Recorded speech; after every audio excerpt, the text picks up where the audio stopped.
Shalom. Praise the lord. ప్రభువైన యేసుక్రీస్తు నామములో మీ అందరికీ నా యొక్క శుభాశీస్సులు. బారూక్ హబా బషేం అడోనాయ్. మన యొక్క దేవుడు గొప్ప దేవుడు. ఆయన మనలందరినీ ఆశీర్వదించాలని నేను కోరుతున్నాను.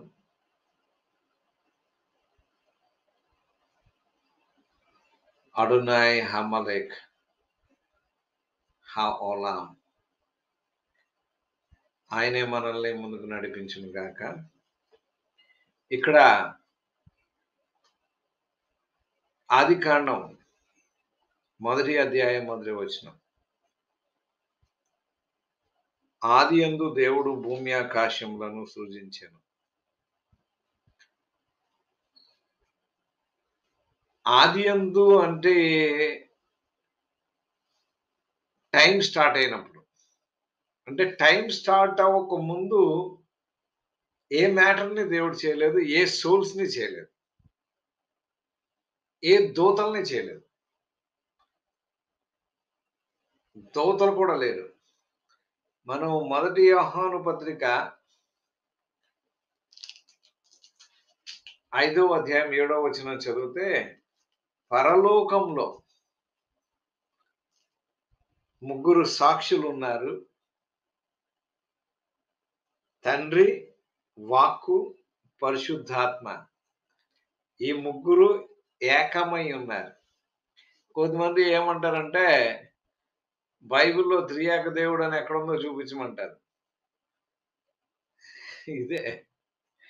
అంటే త్రియేక దేవుడు అనే మాటకి అర్థం కొంచెం ప్రాబ్లమ్ ఏంటి అనంటే,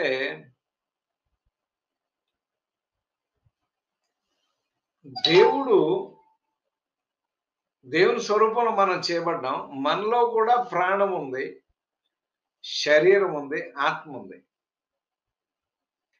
మనం హెబ్రీయులకు రాసిన పత్రిక 4వ అధ్యాయం 12వ వచనంలో చదువుతాం. దేవుని వాక్యము జీవము గలదై, రెండంచుల గల ఖడ్గము కంటే వాడు గలదై, మూలుగులు మట్టు దూరుచు, ప్రాణాత్మలను విభజించును అనేటువంటి వాక్యాన్ని మనం చదువుతాం.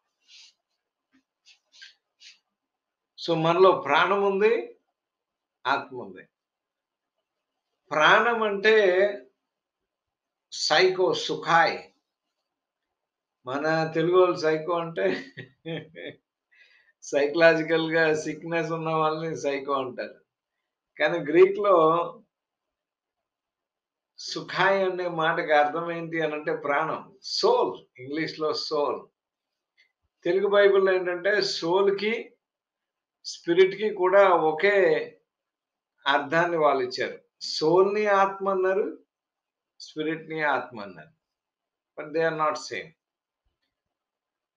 Soul is different. Soul is our mind, our heart. Okay?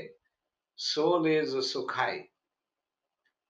Psychology అంటారు కదా, మానసిక శాస్త్రం. సో దాన్నే ప్రాణము అని బైబిల్‌లో మనం చెబుతాం. లేక జీవము. ఆత్మ అంటే ఏంటి అనంటే, దేవుని యొక్క స్వరూపం మనలో ఆత్మలో ఉంటది. కానీ యేసు ప్రభువు నమ్ముకున్న తర్వాత ఆ యొక్క ఆత్మ బ్రతుకుతది. లేకపోతే ఆ ఆత్మ బ్రతకదు. చనిపోయి ఉంటది. సువార్త విని రక్షింపబడిన వారిలో ఈ ఆత్మ మేల్కొంటది. సో మనం కూడా ఒక రకంగా త్రియేక మానవులం. అంటే మనలో 3 ఉన్నాయి. దేవుళ్ళో కూడా అలాగే వాక్కు, అబా, రువాక్ లో ఉన్నటువంటి లక్షణం ఏంటి అనంటే, ఆయన ఏదైనా చేసినప్పుడు ఒక మీటింగ్ లాగా పెట్టి చేసినట్లు కనబడుతుంది. మనకి ఆదికాండం దగ్గర నుంచి మనం ఈ 5 పుస్తకాలు మాత్రమే కాదు, ప్రవక్తల గ్రంథాలు చదివినా మనకు తెలిసేటువంటి విషయం ఏంటి అనంటే, ఒక కోర్ట్ లాగా ఉంటది ఆయనకి. ఆ కోర్ట్‌లో అందరికి చెప్పి ఆయన చేస్తాడు. ఆయనకి చెప్పాల్సిన అవసరం లేదు నిజానికి. కానీ ఆయన లక్షణమే ఆయన మరి ఒక తీర్పరి కాబట్టి, అంటే ఒక జడ్జి కాబట్టి, న్యాయాధిపతి కాబట్టి, ఆయనకి ఆయనే కొన్ని రూల్స్ రాసుకున్నట్టుగా కనపడుతది. జడ్జి గారు ఎలాగైతే ఆయన ఇష్టానుసారంగా చేయకుండా ఒక రూల్‌ని ఫాలో అవుతారో, అలాగా దేవుడు రూల్ ఫాలో అయినట్టు ఉంటది. ఆదియందు దేవుడు భూమి ఆకాశములను సృజించెను అనే మాటకు అర్థం ఏంటి అనంటే, అంతకు ముందు ఏమీ లేదు. దూతలు కూడా లేరు. ఏ విధమైనటువంటి material, soul or spirit nothing is there. But only he was existing. So, ఆయన పేరు అడిగినప్పుడు కూడా ఆయనేం చెప్పాడంటే, హయ్య, అషర్, హయ్య. I was existing in eternal life. నిత్యుడగు తండ్రి అని అంటాం కదా! He was there forever. ఇప్పుడు ఆ టైం స్టార్ట్ అవ్వకముందు ఉన్నాడు కదా! అంటే ఏంటి అనంటే, ఆది యందు అనంటే సృష్టికి పూర్వము దేవుడు ఎలా ఉన్నాడంటే, దేవుడున్నాడు. టైం స్టార్ట్ అవ్వకముందు. ఆయన ఎలా ఉన్నాడు అనంటే, తండ్రి, వాక్కు, పరిశుద్ధాత్మ ముగ్గురుగా ఉన్నట్టుగా మనం చూస్తున్నాం. ఆది అనేటువంటి దానికంటే ముందు త్రియేక దేవుడున్నాడు. మొదటి యోహాను 5:7 ప్రకారం. వారు ముగ్గురు ఏకమై ఉన్నారు. మీకా 5:2లో మనం చెబుతామండి. ఆయన పురాతన కాలం మొదలుకొని శాశ్వత కాలం వరకు ప్రత్యక్షమగుచుండెను. మనకి ప్రత్యక్షం అవుతున్నటువంటి దేవుడు తండ్రి పేరు మీద ఎవరు అనంటే యేసు ప్రభువే. ఆయనను అరమాయిక్ భాషలో యెహూషా అని పిలిచారు. హెబ్రీ భాషలో యెహోషువ అని పిలిచారు. సో, యెహోషువాయే మనం కన్ఫర్మ్ చేసుకుందాము. షార్ట్ ఫామ్ ఏంటంటే యెషూవా. యెషూవా. అలాగా. ఇప్పుడు సుందర్‌రావు ఉన్నాడనుకో, అతన్ని సుందర అని పిలిచామనుకోండి, షార్ట్ ఫామ్. సో, యేసు ప్రభు యొక్క షార్ట్ నేమ్ ఏంటంటే యెషూవా. ఎందుకంటే యెషూవా అనే పేరు ఆ టైం గ్రంథాల్లో ఏది కనపడదు గానీ, యెహూషా అనేటువంటి మాట మాత్రం అరమాయిక్ పుస్తకాల్లో రాయబడింది. సో, అది maybe that could be better. దేవునికి స్తోత్రం చెల్లిస్తున్నాను. ఎందుకంటే నాకు ఆయన ప్రత్యక్షమైంది, నేను ప్రార్థన చేసింది యేసు నామంలో. ఆయన నన్ను స్వస్థపరిచింది యేసు నామంలో. So, that name is so beautiful. So powerful. So powerful. మహా బలమైనటువంటి నామం యేసు నామం. కానీ యేసు ప్రభువుకి ఒక పేరుంది. ఎందుకంటే తండ్రి నామంలో ఆయన ప్రత్యక్షమయ్యేవాడు. యెహోవా అనే పేరులో ఆయన ప్రత్యక్షమయ్యాడు. చూడండి యెషయా గ్రంథం 48:16. ఆది నుంచి నేను రహస్యంగా మాట్లాడిన వాడను కాను. అది పుట్టినది మొదలుకొని అంటే ఆది అలెఫ్ పుట్టినది మొదలుకొని నేను అక్కడ ఉన్నవాడు. అంటే టైము కంటే ముందు నుంచి ఉన్నాడాయన. ఇప్పుడు ప్రభువగు యెహోవాయు. యెహోవా వేరు, ఈయన వేరు కాదు గానీ, యెహోవా అంటే ఏంటి అనంటే ఇక్కడ తండ్రి తన ఆత్మయు నన్ను పంపారు. దేవుని స్వరూపం యేసు ప్రభు. సో దేవుడి తండ్రిగా ప్రత్యక్షమైనటువంటి వాడు యేసు ప్రభు. ఆ యొక్క అబ్రహాము ఇస్సాకును బలి ఇచ్చినప్పుడు, అలాగే మండుచున్న పొదలో మనోహ 70 మంది పెద్దలు చూచింది యేసు ప్రభుని. అంటే ఆది నుంచి ప్రత్యక్షమైనటువంటి వాడు యేసు ప్రభు. తండ్రిని ఎవరు ఎప్పుడు చూచి ఉండలేదు.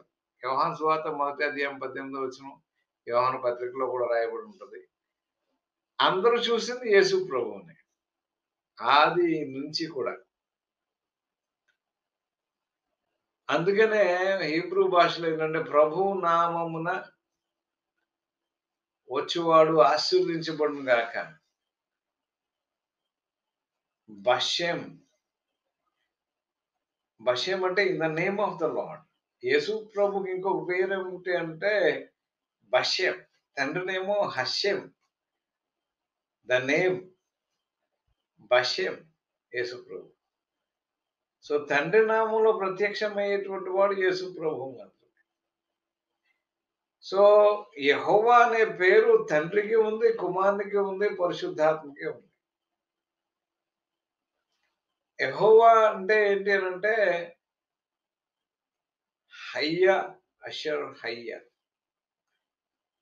ఇంకా షార్ట్‌గా చెప్పాలంటే తెలుగులో నిత్యుడగు తండ్రి. యేసు ప్రభు పేరే అది. అంటే యెహోవా. యెహోవా అనే మాటకి అర్థం ఏంటంటే నిత్యుడగు తండ్రి. హయ్య, హయ్య అంటే ఉన్నాను. సో ఆదికాండం మనం చదివినప్పుడు మనకు ఎలా అనిపిస్తది అనంటే, ఇప్పుడు ట్రాన్స్‌లేషన్ చేసిన వాళ్ళు మనకు అర్థమవ్వడం కోసం అక్కడ డైరెక్ట్ స్పీచ్‌లో ఉన్నది పాసివ్ స్పీచ్‌లోకి మార్చి రాస్తారు.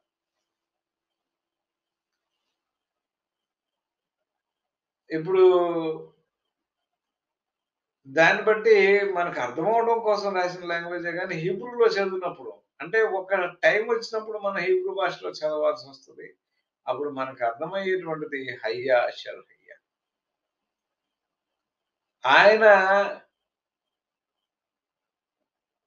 ఇప్పుడు వెలుగును పిలిచినప్పుడు ఆయన వెలుగు కలుగును గాక అంటే లేనిది పుట్టించినట్టు అనిపించదు. ఎలా అనిపిస్తదంటే ఆయనే యహి ఓర్ యహి.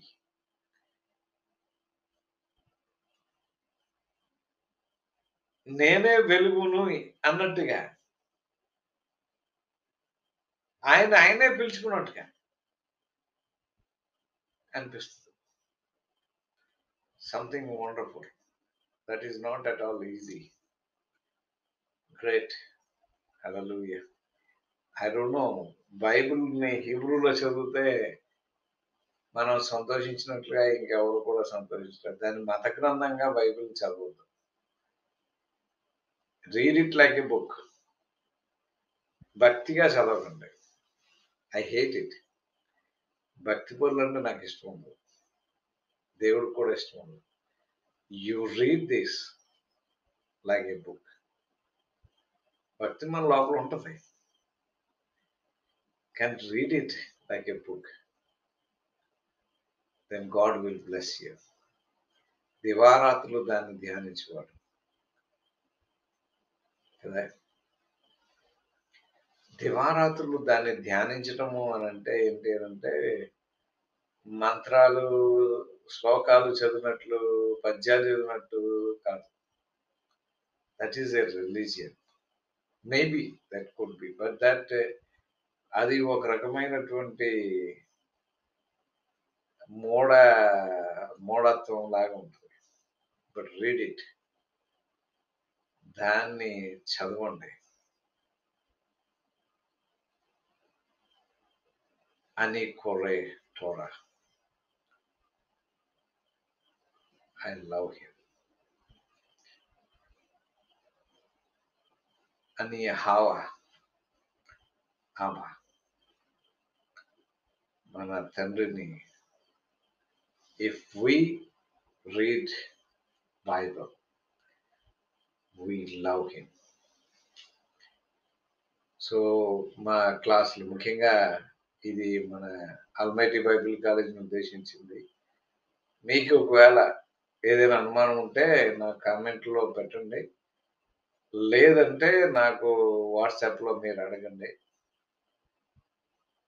లేదంటే ఈమెయిల్ చేయండి. If I'm not in India, నేను ఇండియాలో లేకుండా ఎక్కడికైనా వెళ్తే మాత్రం మీరు ఖచ్చితంగా నన్ను ఈమెయిల్‌లో కాంటాక్ట్ చేయొచ్చు. Maybe I will give you my phone number.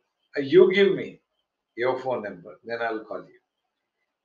Okay. Even if I go Malaysia, Singapore, Thailand, Dharamshala, saya panggil awala, saya cinta awal.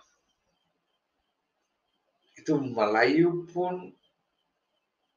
ada semua Ivrit lah. Malay భాష కూడా